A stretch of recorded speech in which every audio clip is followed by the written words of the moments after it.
She was the fantasy of an entire generation, the most desired, most fetishized, and most rented woman on the planet. They crowned her the Marilyn of the 90s, and her face, her image, became the cornerstone of a massive multi-million-dollar corporate empire. And yet this global icon died broke. This object of global desire died clinically depressed and so utterly alone that her first words, when accepting her industry's highest award, were not thank you, but a defiant, I know a lot of you don't like me. At the age of 23, her reign ended not with a hero's farewell, but with a self-inflicted gunshot wound in a suburban garage, triggered by a minor car crash that had broken her nose and severely damaged her face. Her name was Savannah. How did the most valuable asset in a billion-dollar industry become so disposable? And how was the woman worshipped by millions so completely and fatally alone that shattering was inevitable? Savannah was crushed between two worlds that could never be reconciled. The specific, strange, and transformative moment she arrived in, and the wounded, complex girl who had to survive it. It was the early 1990s, and a technological revolution was quietly reshaping global culture from the suburban living room.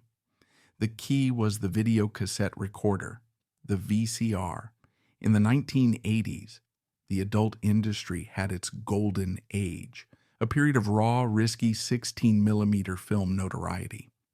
It was the age of porno chic, of films like Deep Throat playing in mainstream theaters, of figures who were shadowy, often linked to organized crime, and constantly battling obscenity laws. It was an industry confined to the dark, sticky floors of seedy theaters in places like New York's 42nd Street. The VCR changed everything. It took the industry out of the shadows and teleported it directly into the home.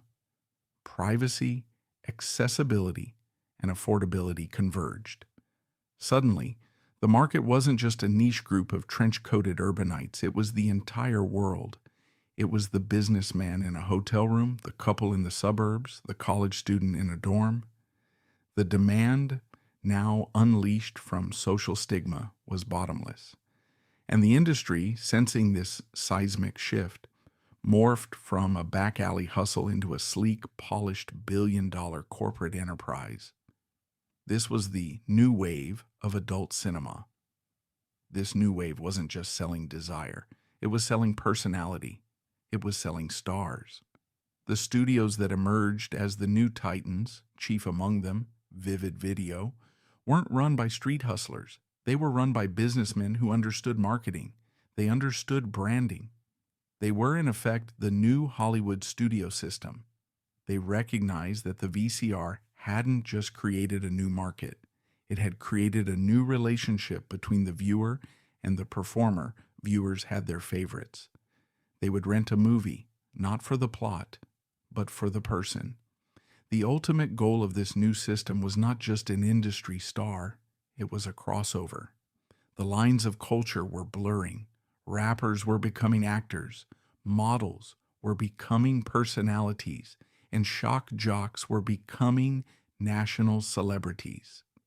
The dream for a studio like Vivid wasn't just to have the most popular performer, it was to have a performer who could transcend the industry. They wanted someone who could appear on MTV, who could grace the cover of Playboy, who could date rock stars and be written about in gossip columns. They wanted someone who could make Hollywood and the mainstream world pay attention. They didn't just want a star, they wanted an icon. They were quite literally hunting for a new Marilyn. And in 1989, they found a young woman, a recent transplant from Texas with dreams in her eyes and a shadow in her past, who seemed born to play the part. Before Savannah, there was Shannon Wilsey. She was born on October 9th, 1970, in the sprawling, sun-baked suburban landscape of Mission Viejo, California. Hers was a life that began almost immediately with a crack in its foundation. In 1972, when Shannon was just 2 years old, her parents divorced. For a child that young, divorce is not a legal concept. It is a primal event. It is a sudden, inexplicable rupture of one's entire world. This event, friends and family would later say, installed a deep fundamental insecurity in Shannon, a profound fear of abandonment, and a desperate lifelong psychological need for validation, for love, and most of all, for protection. She spent much of her childhood shuttled between worlds, which only amplified her sense of being rootless. She was primarily raised by her mother in the flat, conservative landscape of Texas life. There was reportedly difficult, unstable. She then moved briefly to live with her father, Mike Wilsey, in Oxnard, California, a working-class coastal town, before finally landing with her grandparents back in the manicured comfort of Mission Viejo. It was here, in this seemingly idyllic Southern California setting, that Shannon finally found a foothold. She enrolled in high school, and she achieved the pinnacle of teenage social validation. She became a cheerleader. The image is almost too perfect.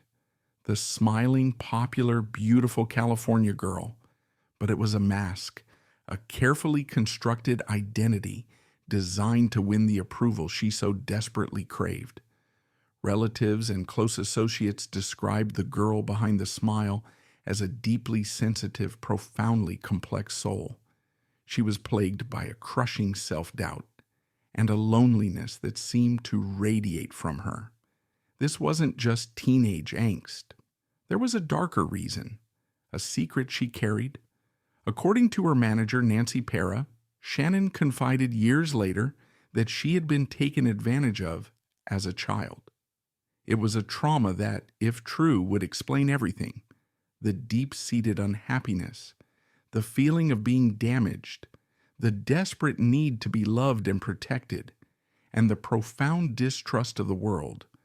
Her father, Mike Wilsey, would later state that she never shared this terrible secret with him, leaving the full story shrouded in the painful ambiguity of family trauma. But whether spoken or unspoken, the damage was done. This alleged abuse fostered an unhappy childhood and forged a psyche that would run towards any promise of validation, no matter how dangerous the source. On the outside, Shannon possessed a beauty that was itself almost a danger. It was not a strong, commanding, powerful presence.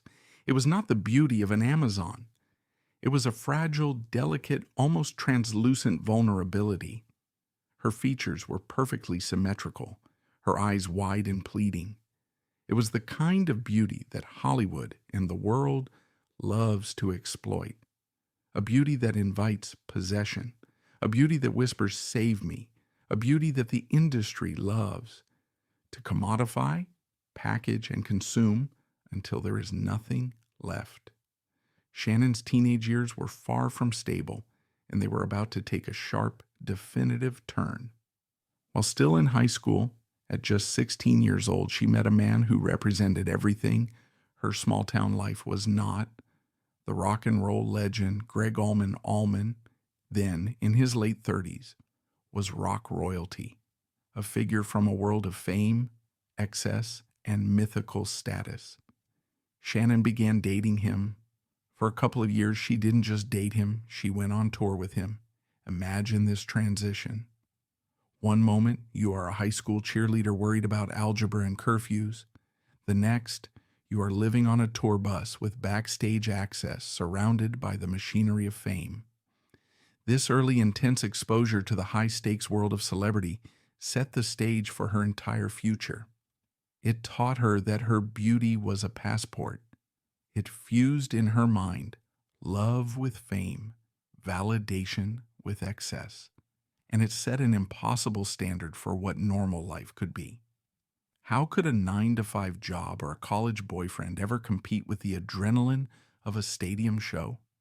When her relationship with Allman ended, Shannon, now around 19, returned to California. The year was 1989. She was no longer a child, but she was far from an adult. She was a refugee from the world of fame, and she wanted back in. She had Hollywood aspirations, dreams of real acting. But Hollywood is a famously cruel town, especially for young women with no connections and no formal training. She was, as the user described, not an ambitious entrepreneur. She was a drifter. She was vulnerable, beautiful, running low on money, and still desperately seeking that external validation that Allman's world had provided. She drifted, as so many do, into the orbit of the one industry that would not only accept her, but celebrate her, package her, and pay her for the very vulnerability that made her a target everywhere else. She signed a contract with Vivid Video, the burgeoning titan of the new wave. The machine had found its new raw material. All she needed was a name. She adopted the stage name Savannah. The choice was not random. It was a key, a tragic subconscious cry for help. It was inspired by a film she loved, a sweet, almost forgotten 1982 family movie called Savannah Smiles. The film's plot is heartbreaking in its relevance. It tells the story of a lonely 6-year-old girl named Savannah who, feeling neglected, runs away from home.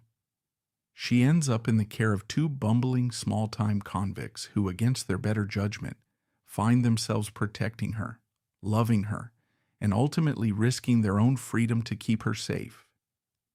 The film's plot has a chilling relevance to her own story. This was her core psychological need, played out in her choice of a name. She was the lost little girl, and she was desperately, hopelessly waiting for someone, anyone, to play the part of the protector, to save her from the world and from herself. Shannon Wilsey, the girl who needed to be saved, had just adopted the name of a character who was, but the industry she had just entered wasn't in the business of saving little girls. It was in the business of selling them. The girl named Shannon was about to be sacrificed, and the prophecy under the new name of Savannah was about to begin. Savannah's rise was not a process. It was not a climb. It was a detonation. The moment she signed with Vivid, the moment the cameras hit her, the industry knew it had found what it was looking for. She was the perfect vessel for the new wave. The 1980s stars were often brassy, overtly artificial, or had a hard-edged punk rock defiance. They were performers. Savannah was different. She was soft, ethereal, and seemed almost unaware of her own incandescent allure. She had, or was directed to project, a quality of innocent discovery. The camera didn't just capture her, it seemed to discover her over and over again in every scene. This, combined with her flawless, symmetrical features and the studio-mandated enhancements, made her an instant, addictive commodity. Vivid Video didn't just hire her, they curated her. They immediately recognized her potential and built their entire marketing strategy around her. She was to be their flagship star, their gateway to the mainstream. And they deployed the most powerful and most dangerous piece of cultural shorthand they could find. They branded her the new Marilyn Monroe. This was not a casual comparison. It was a calculated, strategic, and devastatingly effective marketing campaign. They pointed to the blonde hair, the enhanced figure, the soft-spoken voice, but the real parallel, the one that resonated in the cultural subconscious, was the vulnerability. Like Marilyn, Savannah projected a potent, contradictory cocktail of desire and damage. She was the woman every man wanted, but she was also the broken bird every man wanted to fix. She was the ultimate male fantasy, a perfect object who was also somehow a damsel in distress. The industry, and by extension the public, latched onto this. The Marilyn tag wasn't just about looks. It was about narrative. It was about tragedy. It was the prophecy, now spoken aloud, and Shannon Wilsey was cast as the lead. She appeared in over 100 films in a shockingly short period, but she wasn't just in them. She was the reason for them. Her face was on every box, her name above the title. She became the undisputed face of 1990s adult cinema. In 1992, at the absolute zenith of her fame, the industry officially coronated her. She was awarded the AVN for Best New Starlet. This was the Oscar of her world. This should have been the happiest moment of her career, the ultimate validation. But Shannon's acceptance speech revealed the profound, terrifying truth of her existence. It was one of the most chillingly honest and defiant moments in the industry's history. She walked to the stage not with a tearful, humble gratitude, but with a fragile, brittle, and almost aggressive shield of arrogance. This was not a woman accepting an award. This was a cornered animal baring its teeth. She grabbed the microphone, looked out at the sea of her peers, the very people she had meticulously isolated herself from, and delivered a line that has since become a legend in the industry's oral history. I know a lot of you don't like me. She didn't say thank you. She didn't say I'm honored. Her first instinct in her moment of triumph was to acknowledge her own universal rejection. It was a staggering admission of her profound loneliness. That speech wasn't arrogance. It was a desperate, preemptive strike against a room full of people she believed hated her. She was on the top of the mountain, holding her trophy, and in that moment she confirmed to the entire world that she was completely, utterly alone. She had her award, but as she would soon find out, that was all she had. The machine, sensing her peak value, doubled down. Vivid created a marketing campaign that was both brilliant and deeply cynical. They launched a 4-part on-trial series. It was a lavish, high-budget affair, a meta-narrative docudrama centered around Savannah, the star, being put on trial for obscenity. The line between reality and fantasy was not just blurred, it was purposefully obliterated. It was Savannah playing Savannah, the persecuted icon. It reinforced her brand. She was so beautiful, so desirable, that society itself was trying to punish her for it. It was a commercial for her own myth, and it worked.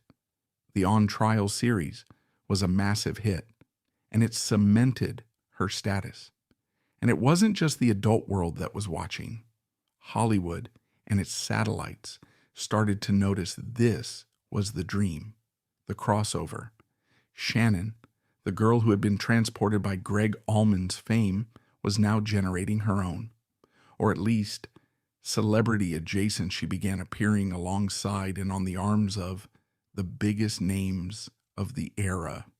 This was her true fascination, her link back to that first taste of fame she'd had as a teenager. She famously said, "I love romance, and I love romance with rockers more than anything else." It was a quote that defined her public persona. Wild, untamable, and drawn to the flame, she dated them all. Billy Idol, the punk rock god. David Lee Roth, the ultimate rock show man. Vince Neil, the epitome of Sunset Strip access to the outside world. She was the ultimate groupie turned queen, the ultimate rock and roll fantasy made flesh. She was living the life every girl in the front row dreamed of. She had the world at her feet, on the verge of a true mainstream breakthrough. But the girl inside, Shannon, was still trapped, and she was screaming. For a time, it seemed like she might find a bridge out. For 11 months, ending in late 1992, she was in a very public, very mainstream relationship with comedian Pauly Shore. At the time, Shore was one of the biggest stars on the planet. He was the face of MTV, the Weasel, a ubiquitous cultural force. This was not a back alley rocker. This was a mainstream movie star. Their relationship put Savannah in People magazine, on Entertainment Tonight. This was the crossover in action. It was perhaps the most stable and normal relationship of her adult life, but it too was doomed by the prophecy. The relationship ended, and friends said Shannon was heartbroken, but the real damage was the closing of a door. It was a clear message. She could date the mainstream, but she couldn't join it. But the most telling and perhaps most painful of these encounters was her fascination with Slash, the iconic guitarist for Guns N' Roses. This wasn't just a fling. Sources close to her confirmed she was deeply infatuated, that she carried a torch for him, as the saying goes. Here was the pinnacle of 90s rock cool, the very essence of the world she idolized. But the affection, it seems, was not returned in kind, or at least not publicly. When the rumors surfaced, Slash's representatives were quick to deny any romantic involvement. It was a small, professional, but brutal public rejection. This single denial encapsulates the entire tragedy of Savannah's fame. She was good enough to party with. She was good enough to sleep with. But she was not good enough to claim. She was not girlfriend material for a mainstream star. She was a dirty secret, a liability. To the rock gods she idolized, she was, in the end, still just a porn star. The glass ceiling was harder than diamonds, and she had just smashed her face against it. This rejection, coupled with her breakup from Shore, sent her reeling. The dream of crossover, the dream of being saved by a rock and roll prince, was dying. By 1993, the dream had become a prison. Shannon Wilsey, the girl who had walked into the offices of Vivid Video looking for a paycheck and a stepping stone, was gone. In her place stood Savannah, the asset. And the asset was the sole property of the machine that had created her. Now, she began to do what any prisoner does. She began to frantically, desperately look for a way out. She began to rattle the bars. But she was about to discover the terrible truth. The prison wasn't just the industry. It was the image itself. And the machine had no intention of ever letting its most valuable commodity go free. Friends and her few confidants, like her manager Nancy Pera, recall her constant agonizing declarations. I have to quit. I'm getting out. This wasn't a passing thought. It became her mantra, her obsession. She wanted what she had sacrificed for fame. She wanted a normal life. She still harbored fantasies of mainstream acting, believing that if she could just wash the stain of her past off, Hollywood would finally see her. She even expressed a deep, aching desire for a family, for children, for the simple, profound anchor of domesticity that she, as a child of divorce and trauma, had always craved. She was the world's fantasy, and her only fantasy was to be normal. But the cage was locked from both the outside and the inside. The external lock was the industry. To the executives at Vivid, her desire to quit was not a personal crisis. It was a breach of contract, a threat to the bottom line. She was not a person. She was an asset, a brand, a one-woman revenue stream. Her face on a box guaranteed a rental. Her absence meant lost revenue. Her pleas were met not with compassion, but with pressure, with reminders of her obligations, with the cold, hard logic of commerce. She was, as one industry insider might have put it, too valuable to lose. It was not a compliment. It was a leash. But the internal lock was perhaps even stronger. It was the lock of fear, of learned helplessness. In a moment of devastating vulnerability, a moment that revealed the terrified girl still hiding inside the icon, she turned to her ex-boyfriend, Pauly Shore. She asked him the question that defined her entire trap. What do I do? I don't know anything else. Think about that. The woman who was, on paper, one of the most successful and financially independent performers in her field, felt she had no other skills. The industry had not just employed her, it had de-skilled her for the real world. What was she qualified to do? Be a secretary? A waitress? She was Savannah. Her entire identity, her only known skill, was the performance of being the world's desire. To quit was not just to change jobs, it was to commit an act of existential suicide, to erase the only person she knew how to be.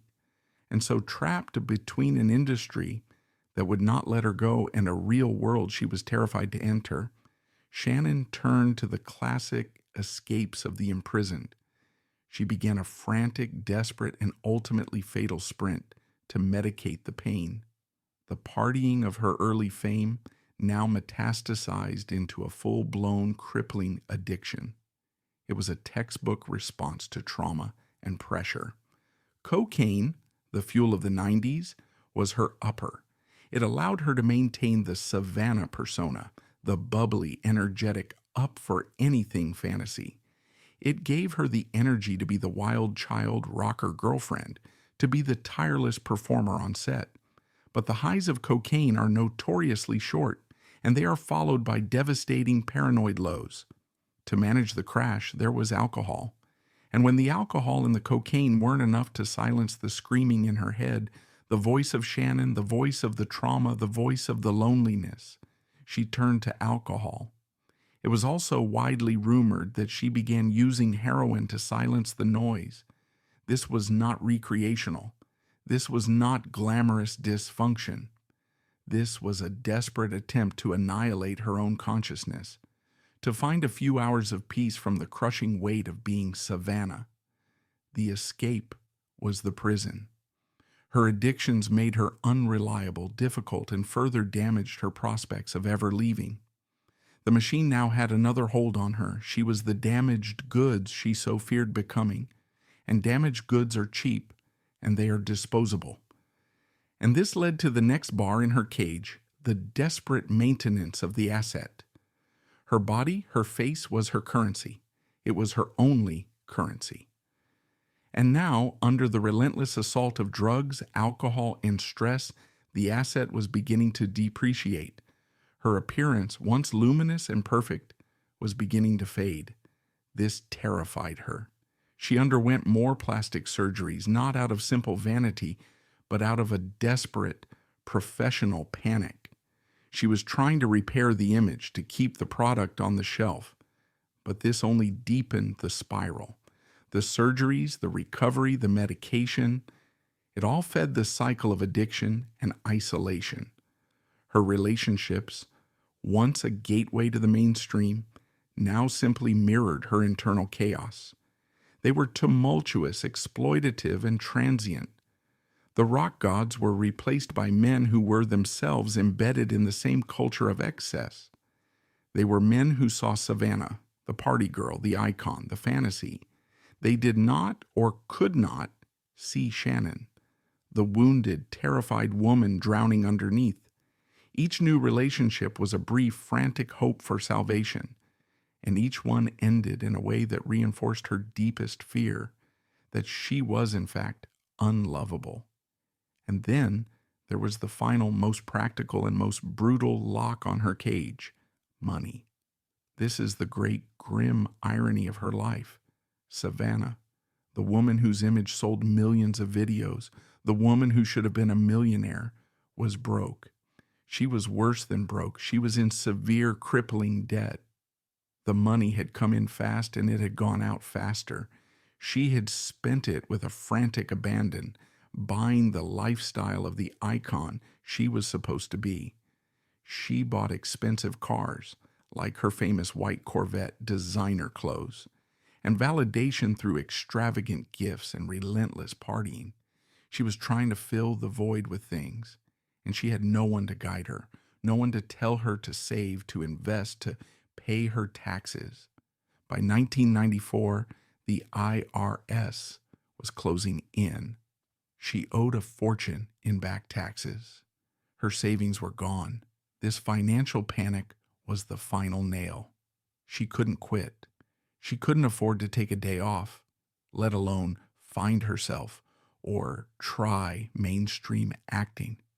She was trapped in a cycle of needing to work just to pay the debts she had accumulated by being famous. She was now, quite literally, a slave to the image.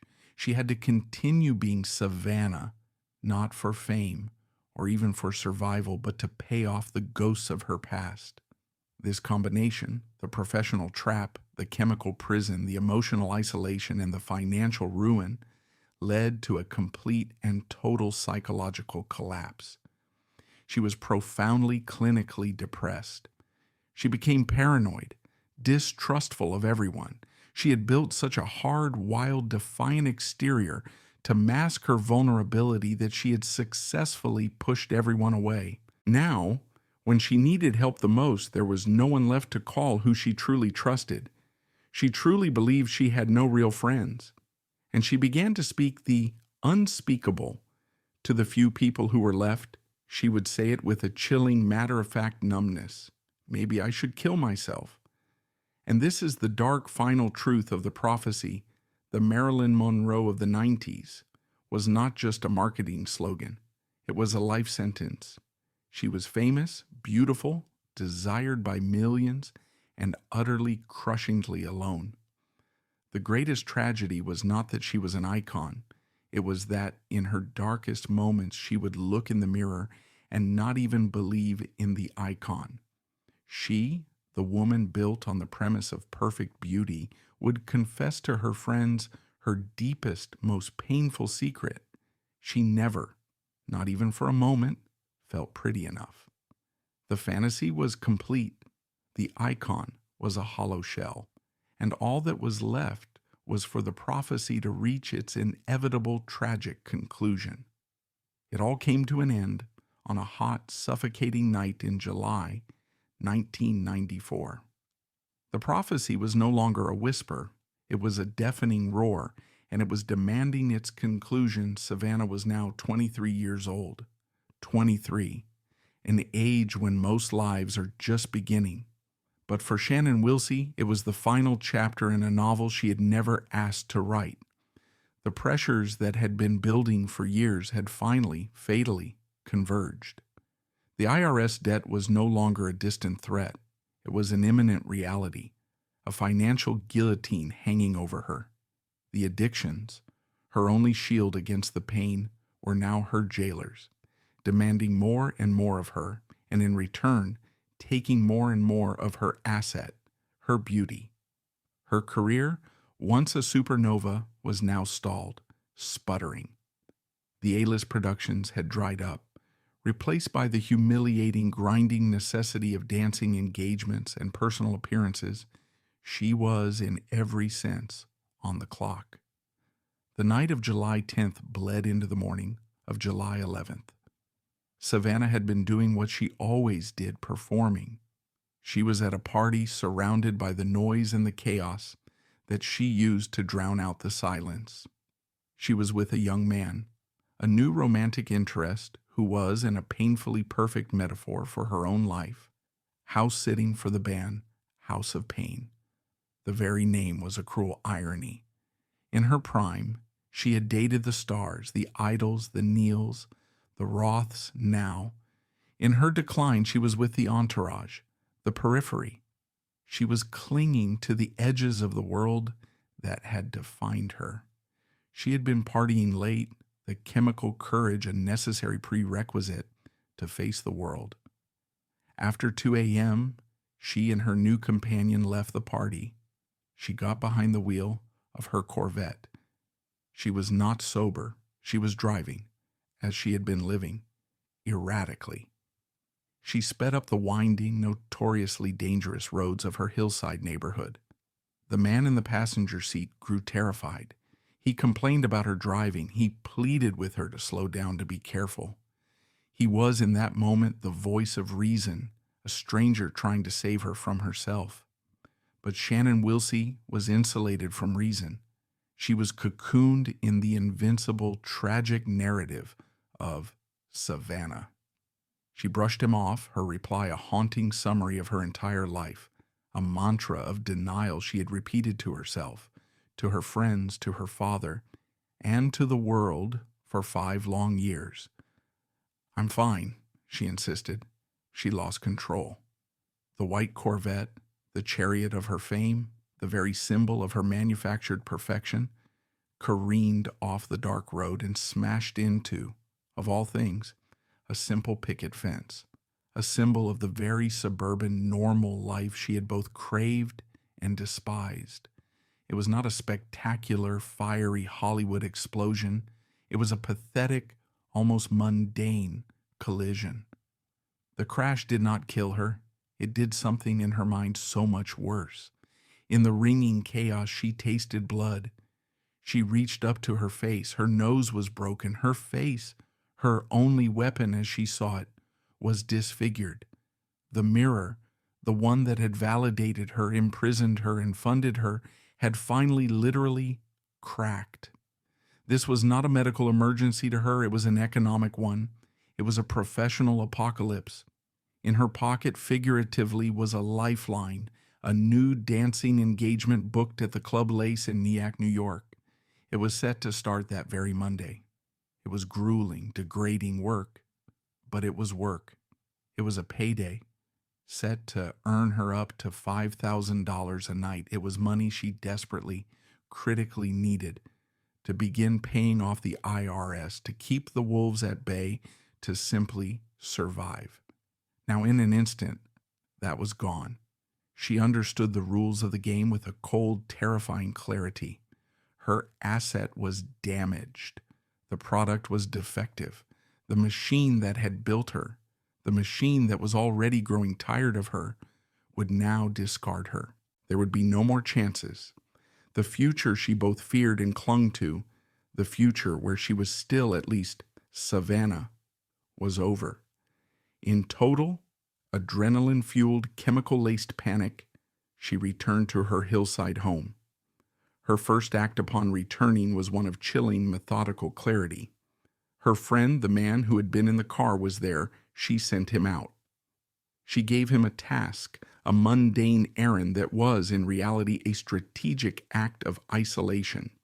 She told him to take her Rottweiler, Daisy, for a walk. She was clearing the board. She was setting the stage. She needed to be alone for what came next. And then, as the last human presence left the house, Shannon Wilsey, terrified and alone, reached for the telephone. She made 2 calls. They were 2 calls that represented the perfect, tragic duality of her life, the split between the persona and the person. The first call was to her manager, Nancy Para. This was Savannah, the asset, calling her handler. The call was a hysterical, panicked, professional report of damaged goods. The words tumbled out, a torrent of terror and pain. "I've just had a horrible car accident. I broke my nose. It's bleeding really bad, and I've hit my head. You have to take me to the hospital." This was a call for her career, a call to fix the product. "You have to take me to the hospital." It was a plea to salvage the unsalvageable. The second call was to her father, Mike Wilsey. This was not Savannah. This was not the asset. This was Shannon. This was the little girl, the child of divorce, the victim of trauma. This was the 6-year-old runaway from Savannah Smiles, finally calling for the protector who had never arrived. This was her last grasping attempt at a connection, a final heartbreaking admission of defeat. The bravado was gone. The hard, wild exterior was gone. All that was left was the small, broken voice of a girl who was tired of fighting. Her words, as her father recalled, were a simple, devastating summary of her entire existence. "I just can't take it anymore." Alone in the house, the manager was on her way. The friend was walking the dog. The father was miles away, helpless on the other end of a deadline. The isolation was now absolute. Shannon Wilsey walked to her bedroom. She reached under her pillow, past the defenses of the world, and retrieved the one she had kept for herself. She picked up the gun she kept for protection. The terrible irony was that she had bought it to protect herself from prowlers, from the dangers of the outside world, never understanding that the most dangerous predator in her life was the one living inside her own skin, the prophecy that had been hunting her for years. She walked into the garage, and there, alone in a cold, functional space, surrounded by the debris of a life she couldn't escape. Shannon Wilsey, the girl who just wanted to be loved, the girl who never felt pretty enough, fulfilled the prophecy. She raised the gun to her head, and she pulled the trigger. Nancy Para arrived expecting to find her crying, hysterical, in need of a plastic surgeon. She was expecting to manage a crisis. Instead, she walked into an abyss. She found Shannon's body on the garage floor in a pool of blood. The image of the scene, as Para later described it, was a grotesque, psychedelic, and unforgettable nightmare. The exit wound, she said, looked like she had a big flower on the side of her head. It was a final horrific perversion of the beauty that had defined her and destroyed her. She was rushed to St. Joseph's Hospital in Burbank. But it was too late. Shannon Wilsey was, for all intents and purposes, already gone. But the final poignant act of her life's drama was yet to play out. As she lay in that hospital bed, clinically dead, a machine breathing for her, a figure arrived. It was Pauly Shore, her ex-boyfriend, the man who represented her one fleeting, tangible connection to the normal mainstream world she had so desperately wanted to join. He had heard the news and had come to the hospital. He had heard the news and had come to the hospital. He was present at the hospital during the hours she was kept on life support before doctors officially pronounced her dead. The authorities arrived. The questions were asked. The investigation was, by all accounts, brief. It was ruled unequivocally a suicide. Los Angeles Police Detective Mike Coffey, the man assigned to the case, gave a statement to the press that served as the most accurate and most heartbreaking epitaph she could have ever received. He cut through all the noise, all the glamour, all the Marilyn talk, and delivered the simple, brutal truth. She was not happy with her life as a whole, everything in her life. I think her whole life caused her suicide. But Shannon Wilsey's life had ended. Her myth, the brutal, cautionary, and profitable myth of Savannah, was just being born. The machine that profited from her image in life now began the grim but equally profitable process of packaging her death. The news exploded, and the narrative was instantly, irrevocably set.